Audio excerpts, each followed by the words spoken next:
ನಮಸ್ಕಾರ, ರಿಥಮ್ ಕನ್ನಡಕ್ಕೆ ಸ್ವಾಗತ. ದಿನದ ಪ್ರಮುಖ ಸುದ್ದಿಗಳು.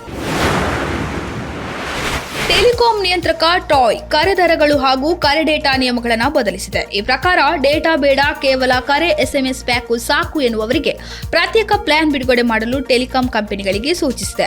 ಅಲ್ಲದೆ ವಿಶೇಷ ರಿಚಾರ್ಜ್ ಕೂಪನ್ಗಳ ಮೇಲಿನ 90 ದಿನಗಳ ಮಿತಿಯನ್ನು ತೆಗೆದುಹಾಕಿರುವ ಟ್ರಾಯ್ ಅದನ್ನು 365 ದಿನಗಳವರೆಗೆ ವಿಸ್ತರಿಸಬೇಕು ಎಂದು ಸೂಚಿಸಿದೆ.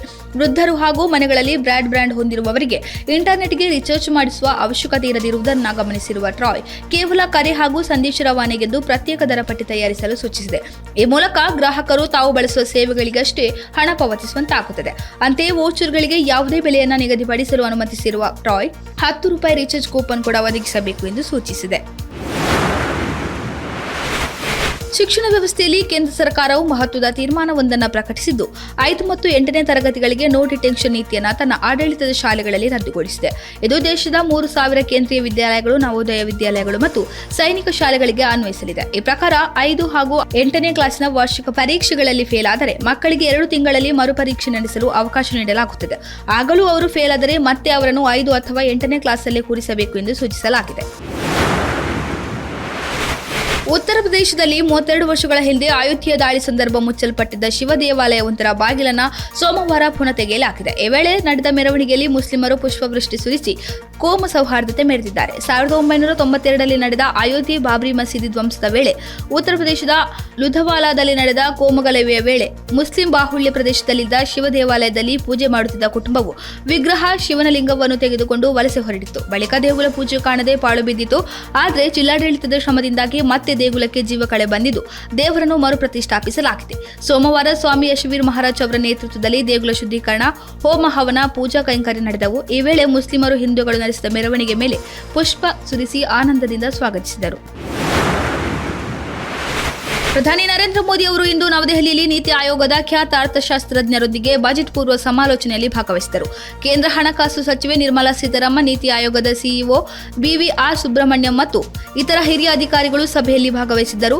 ಕೇಂದ್ರ ಬಜೆಟ್ 2025-26ರ ಬಜೆಟ್ ಪೂರ್ವ ಸಮಾಲೋಚನೆಗಳು ಈ ತಿಂಗಳ 6ರಂದು ಪ್ರಾರಂಭವಾಯಿತು. ಸೀತಾರಾಮನ್ ಅವರು ವಿವಿಧ ರಾಜ್ಯಗಳ ಹಣಕಾಸು ಸಚಿವರು, ರೈತ ಸಂಘಗಳು, ಅರ್ಥಶಾಸ್ತ್ರಜ್ಞರು ಮತ್ತು MSMEಗಳೊಂದಿಗೆ ಸಮಾಲೋಚನೆ ನಡೆಸಿದರು. ಗಣರಾಜ್ಯೋತ್ಸವ ಆಚರಣೆಗೆ ಕೇಂದ್ರ ಸರ್ಕಾರ ಸಿದ್ಧತೆಗಳನ್ನು ಆರಂಭಿಸಿದೆ. ಈ ವರ್ಷ ಟ್ಯಾಬ್ಲೋಗಳನ್ನು ಸ್ವರ್ಣಿಮ್ ಭಾರತ್ ವಿರಾಸತ್ ಔರ್ ವಿಕಾಸ್ ಥೀಮ್ ಅಡಿ ಪ್ರದರ್ಶಿಸಲಾಗುತ್ತದೆ ಎಂದು ರಕ್ಷಣಾ ಸಚಿವಾಲಯ ಹೇಳಿದೆ. 15 ರಾಜ್ಯಗಳು ಮತ್ತು ಕೇಂದ್ರಾಡಳಿತ ಪ್ರದೇಶಗಳನ್ನು ಪರೇಡ್ ಸಮಯದಲ್ಲಿ ಕರ್ತವ್ಯ ಪಥದಲ್ಲಿ ಟ್ಯಾಬ್ಲೋ ಪ್ರದರ್ಶಿಸಲು ಆಯ್ಕೆ ಮಾಡಲಾಗಿದೆ ಎಂದು ಅದು ಹೇಳಿದೆ. ಈ ರಾಜ್ಯಗಳಲ್ಲಿ ಆಂಧ್ರಪ್ರದೇಶ, ಬಿಹಾರ, ಚಂಡೀಗಢ, ದಾದರ್ ನಗರ ಹವೇಲಿ ಮತ್ತು ದಮನ್ ಮತ್ತು ದಿಯು, ಗೋವಾ, ಗುಜರಾತ್, ಹರಿಯಾಣ, ಜಾರ್ಖಂಡ್, ಕರ್ನಾಟಕ ಸೇರಿದೆ. ಜೊತೆಗೆ 11 ಸಚಿವಾಲಯಗಳು ಮತ್ತು ಕೇಂದ್ರ ಸರ್ಕಾರದ ಇಲಾಖೆಯನ್ನು ಸಹ ಗಣರಾಜ್ಯೋತ್ಸವ 2025ಗೆ ಆಯ್ಕೆ ಮಾಡಲಾಗಿದೆ.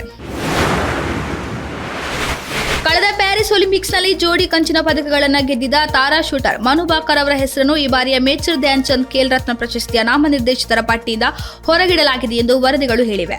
ಸುಪ್ರೀಂ ಕೋರ್ಟ್ನ ನಿವೃತ್ತ ನ್ಯಾಯಾಧೀಶ ರಾಮಸುಬ್ರಹ್ಮಣ್ಯಂ ನೇತೃತ್ವದಲ್ಲಿರುವ 12 ಮಂದಿಯನ್ನೊಳಗೊಂಡ ರಾಷ್ಟ್ರೀಯ ಕ್ರೀಡಾ ದಿನ ಸಮಿತಿಯ ಸದಸ್ಯರು ಖೇಲ್ ರತ್ನಕ್ಕೆ ಭಾಕರ್ ಹೆಸರನ್ನ ಶಿಫಾರಸು ಮಾಡಿಲ್ಲ ಎನ್ನಲಾಗಿದೆ.